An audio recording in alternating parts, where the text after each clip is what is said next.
Hello viewers, welcome back to my channel. आज हम घर पे पनीर बनाएंगे बिल्कुल बाजार जैसे। घर पे पनीर बनाने के लिए 1 लीटर फुल क्रीम दूध लिए हैं। 1 लीटर दूध के लिए 2 नींबू का जूस लिए हैं। सबसे पहले दूध को उबालने के लिए रखेंगे। दूध को गैस पर रख दिए हैं और गैस की फ्लेम को हाई कर दिए हैं। अब हम इसमें उबाल आने का वेट करेंगे। ये देखिए दूध में उबाल आ गया है। अब हम गैस की फ्लेम को लो टू मीडियम कर देंगे और लो टू मीडियम फ्लेम पर 2 से 3 मिनट दूध को उबलने देंगे। 2 से 3 मिनट के बाद अब हम इसमें नींबू का जूस ऐड कर देंगे और अच्छे से मिक्स कर देंगे और गैस की फ्लेम को ऑफ कर देंगे। दूध को फटने में 2 से 3 मिनट लगता है। 2 से 3 मिनट में दूध अच्छे से फट जाते हैं।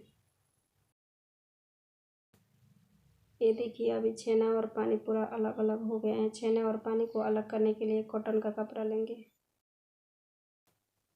उस पर इस पानी को गिराएंगे। ये देखिए अभी छेना और पानी अलग अलग हो जाएंगे। इस पानी को आप आटा गूंथने में यूज कर सकते हैं। इससे रोटियां बहुत ही सॉफ्ट बनते हैं। अब हम कपड़ों को चारों तरफ से अच्छे से पकड़ लेंगे। ये देखिए ऐसे, ताकि छेने का पानी अच्छे से निकल जाए।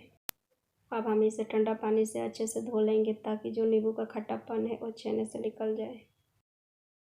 धोने के बाद इसे अच्छे से निचोड़ लेंगे। अब हम इसे सेट करने के लिए रखेंगे। एक प्लेट लेंगे, इसके ऊपर आप कोई भी भारी चीज़ रख सकते हैं। मैंने यहाँ जो छेना का पानी है उसी का इस्तेमाल किया है। अब हम इसे सेट करने के लिए 15 से 20 मिनट ऐसे ही छोड़ देंगे।